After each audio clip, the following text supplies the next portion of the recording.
In the streets of San Francisco, a crisis of homelessness, mental health, and open-air drug dealing. We are doing everything we can. We are making the arrest. A fentanyl crisis. It is powerful, it is cheap, and it's deadly.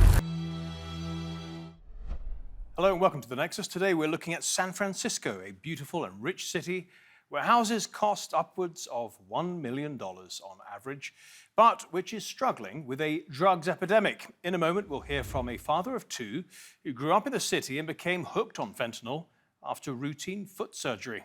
I didn't come home for 11 days. Got home, and my wife was waiting for me with a packed bag, saying, you either got to go to rehab or you need to get out. And we'll hear from the undercover reporter who infiltrated a fentanyl lab in China and was a massive hit on the Joe Rogan podcast. They let you in? I said, I'm a drug dealer. I'd like to visit your lab. May I do that when I come to China? And they said, yeah. But first, a quick look at what's going on in San Francisco. Welcome to the most beautiful city in the world, where it's never the same, but always San Francisco. And just like that, within 90 seconds of being in San Francisco, I witnessed open-air fentanyl use, a carjacking, and ended up on the nightly news. There's like a drug deal happening. It's absolutely wild. Chaos out here. Totally passed out.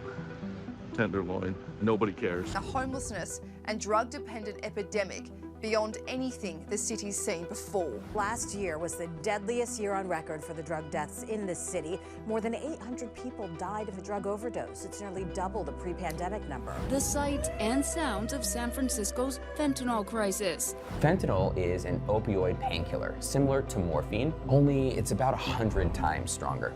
It's also extremely addictive. Its potency means fentanyl abuse is often lethal. In the United States, the Drug Enforcement Agency estimates 90% of fentanyl comes from Chinese companies that not only operate legally inside of China, but are also subsidized and paid for by the Chinese Communist Party.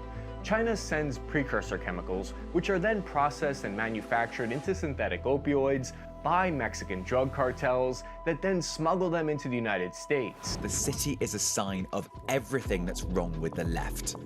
A town ruined by liberal drug laws and a lax attitude to crime.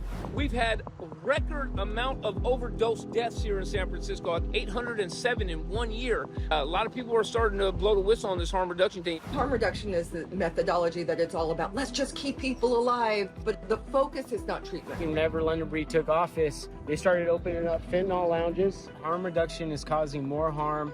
Progressive policy is making everything progressively worse. Since she's been mayor, San Francisco has become an out-of-control drug haven after progressive policies, including drug decriminalization, gave rise to open-air drug markets. I mean, if we're going to be realistic, they pay you to be homeless here. I get $620 a month. This right now is literally by choice. People are coming here to San Francisco in droves for what I like to call druggy tourism. They come here because they know the consequences are minuscule, if any. The people that are on these homeless commissions, they're making hundreds of thousands of dollars a year. They have no incentive. The people that are running it, if the homeless problem goes away, they don't have a job anymore. So you push out the people who pay taxes, who pay rent, who purchase, who open small businesses, and then what stays?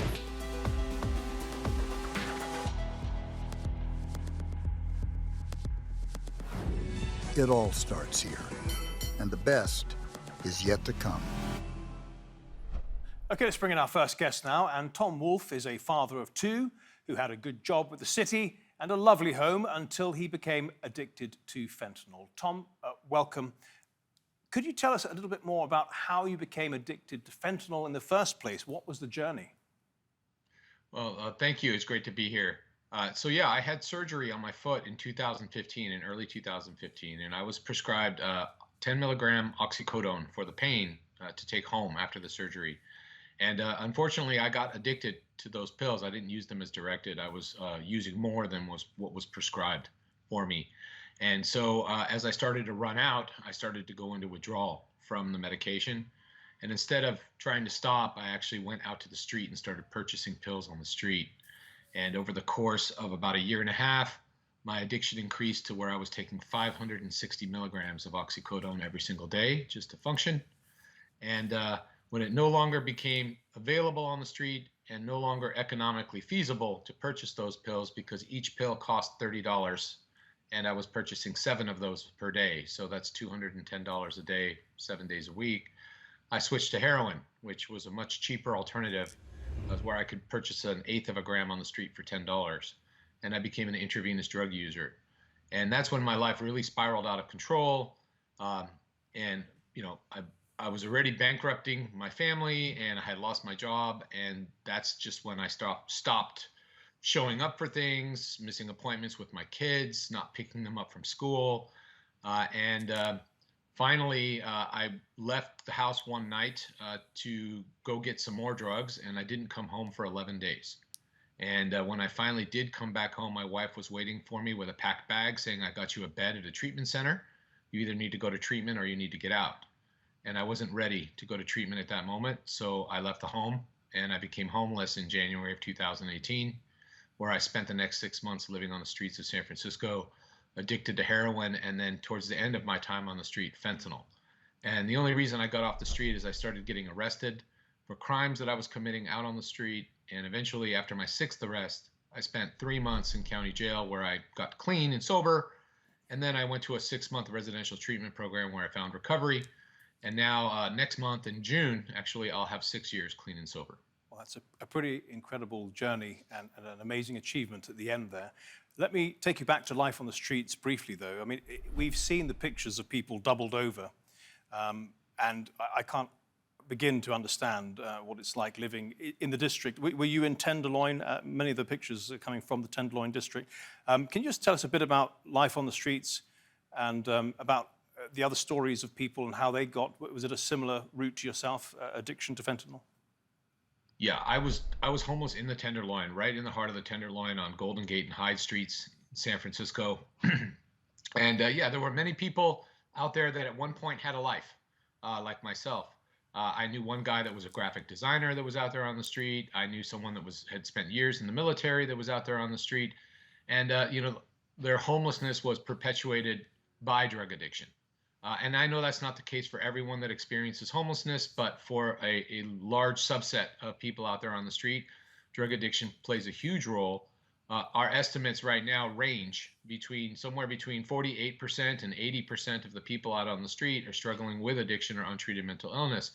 And it's a really difficult life on the street. It's a constant hustle, a hustle to obtain money to purchase drugs.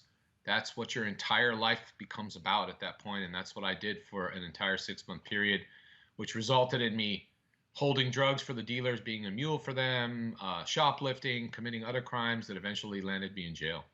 But it looks as if they've been abandoned. Their numbers seem to be growing, and they don't seem to have any hope.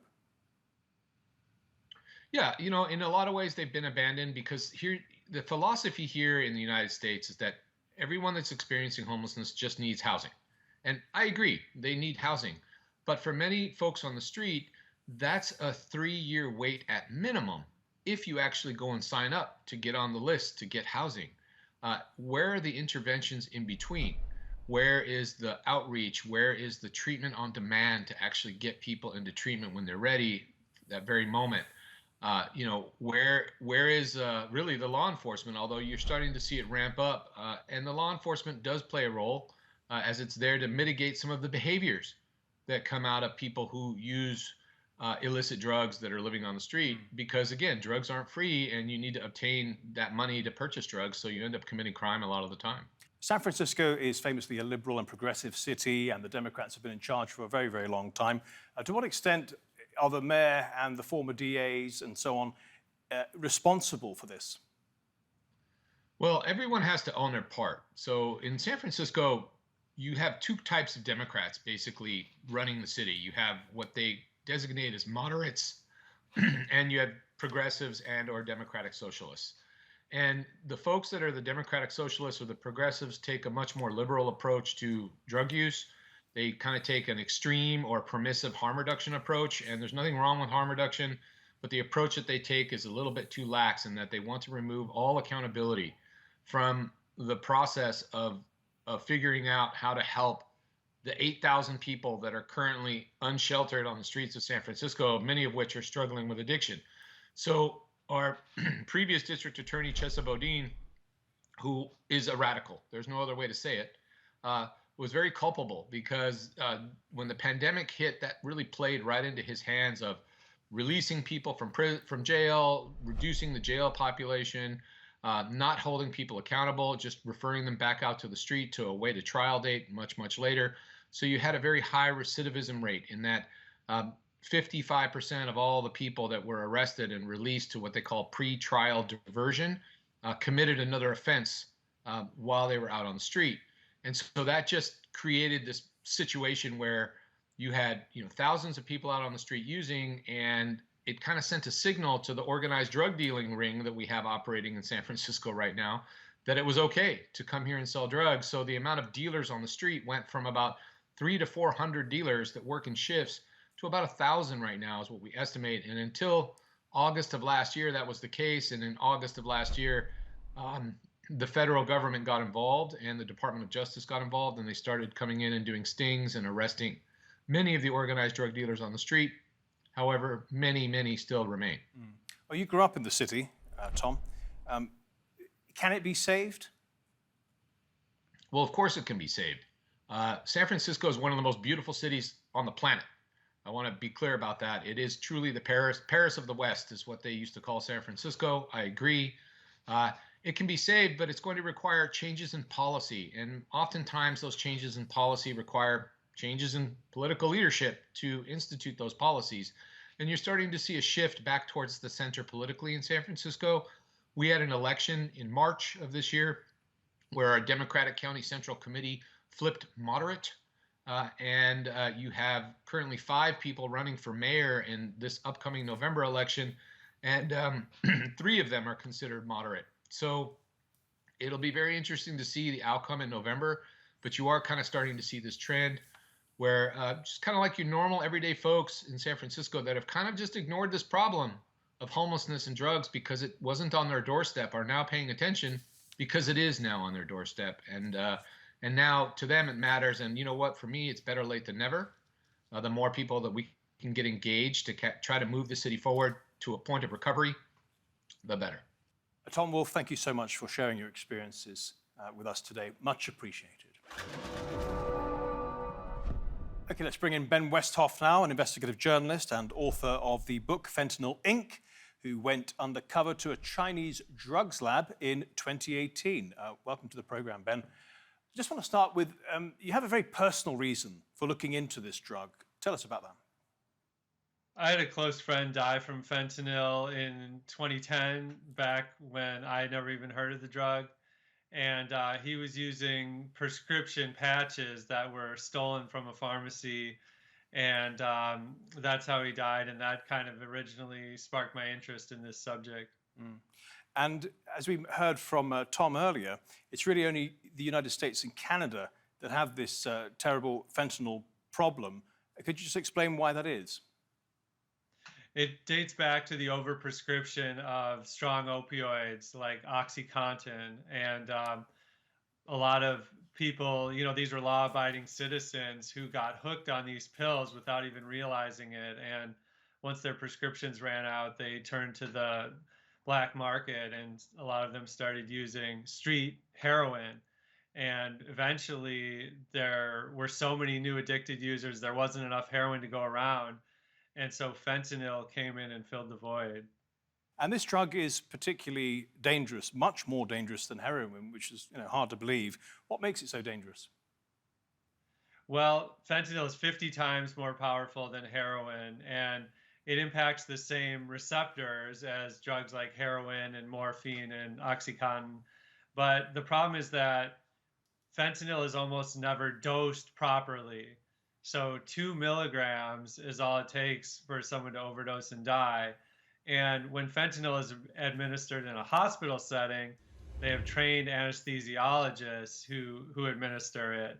And it's the same drug that's being used on the streets, but the problem is that drug dealers don't know how to administer it properly. I talked to one who used a coffee bean grinder to mix up the fentanyl and adulterate it into other drugs like heroin. And so when that happens, you're bound to get a lot of overdoses. Yeah. We've heard that fentanyl is brought in via the southern border from Mexico, but originally the chemicals are all made in China. And you went there to find out about the production of it. Tell us about that, how you got there and what you found.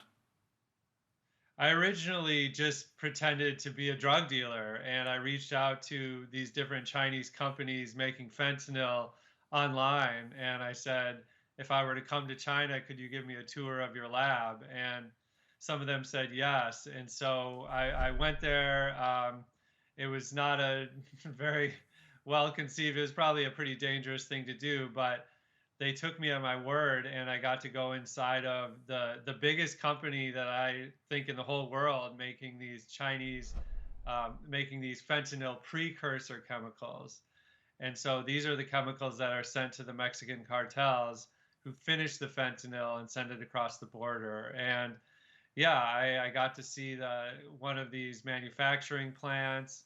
I got to see the sales floor where all these young salespeople were communicating to potential customers over social media, selling these fentanyl ingredients. And it looked just like any other sales company, except that they were selling the deadliest chemical in the world. Some people are blaming the Chinese government for not doing enough to stop it. And some would even go further and say the Chinese government is complicit in the drugs trade. Any evidence of that? I think that the primary motive is economic. I don't think this is necessarily a covert form of warfare. But then again, China is not one thing. There's different politicians at different levels who have different motivations. And so the regional leaders who have companies making these products, it's generating tax revenue, it's generating employment. And so they really have a strong incentive to look the other way. Right. China doesn't want to be known as the drug pushers to the world, but at the same time, they clearly could do a lot more to stop this trade. The component chemicals are brought into Mexico. How are they brought into Mexico? They're shipped on giant boats that arrive in the Mexican ports, and the military that's ostensibly running these ports is often paid off or in cahoots with the cartels. And so these chemicals arrive to these kind of front businesses owned by the cartels. And from that point, they're turned into fentanyl and then shipped across the border in cars. Sometimes they're taken over on drones. I've even heard about, tunnels and people bringing them across on surfboards in the ocean. So there's kind of 1,000,001 ways to get drugs across the border. Yeah. Some people say that if only the border could be, the southern border could be more secure, you could probably end the fentanyl problem. But I know you're very skeptical about that. Why? Yeah, we can't stop drugs from getting into a prison, and that's a maximum security environment. So fentanyl is so powerful that it only takes like a briefcase worth to have millions of doses. And so the idea that we can somehow stop that from getting into the country is just not very plausible. So what is the cure if there is one? Where do you have to start? I think we have to focus on helping people who are already addicted. And that makes the vast majority of the deaths come from people who may have been addicted to heroin or pills, and they take fentanyl just one time and it kills them. Fortunately, we have a lot of great prescription drugs aimed at helping people who are addicted to opioids. And there's a drug called naltrexone that's very helpful, methadone, buprenorphine. These drugs can really help people turn their lives around, but a lot of people don't have access to them. They don't even know about them, so we need to expand our outreach. San Francisco has kind of become the public face of the U.S. fentanyl crisis, and I used to live there myself many years ago, and a lot of parts of the city are now unrecognizable because there's so much open air drug dealing, people kind of passed out on the streets, and it's really been a really bad thing for the city. You know, there's so many people overdose and dying. It's a humanitarian crisis that's playing out in one of the wealthiest places in the world. Ben Westhoff, thank you so much for your contributions today. Much appreciated. Well, as we heard earlier, a lot of people are blaming the internal politics of San Francisco for the crisis. The two most important roles are the mayor, currently London Breed, who campaigned to defund the police. We will redirect $120 million. And of course, we have the district attorney, who has the power, in large part, to decide who to prosecute and what for. We have gone through what I would call multiple years of decriminalizing drug sales in San Francisco. That is how we got to this point. Okay, let's bring in our final guest now. And Tom Wong is a Republican businessman who grew up in San Francisco and ran for office in an area just across the bay. Welcome to the program, Tom. Well, when you were a kid, the city was much, much better. Why did it go downhill? Oh, it's all the progressive policies and the drug use. It's just deplorable. They're taking away our education, our ability to start a business, start a family. The fees in San Francisco are just way too high, and the parking, it's $100 when you pass your meters. I mean, nobody wants to drive into San Francisco, and they make all these bike lanes and bus lanes where it's impossible to navigate. And in particular, how has it hit the Chinese American community? Oh, it has hit us hard in every respect. We're having to deal with a lot of crime. The police are slow to respond because of the city policy. They don't want hands-on. They're afraid of getting sued. The police are afraid of being called a racist, a homophobe. So now they don't do anything. They don't protect us. And the people who are being protected are the big box stores like Target and Lowe's. They're able to hire a police officer to stand in front of their door the entire time that they're open, all 7 days a week. And that takes police officers away from the streets where they need to enforce laws to stop attacks on our Chinese community. Our seniors are being attacked, they're being stabbed, robbed. We've been pleading with the city for help, and they don't send us any help at all. It's really interesting. I understand that the Chinese American community were quite instrumental in having the previous district attorney recalled. What was the prime motivation for having him recalled? It's because he doesn't enforce the laws. He enforces what he wants to enforce. And when we do push him to be tougher on crime, he just ignores us. And George Cuscone, he doesn't work for the people, even though he was elected, but he serves his own political career. And that's not what we want. We want people who represent the community. That's why we vote for people. And if they're not representing us, then we will remove them.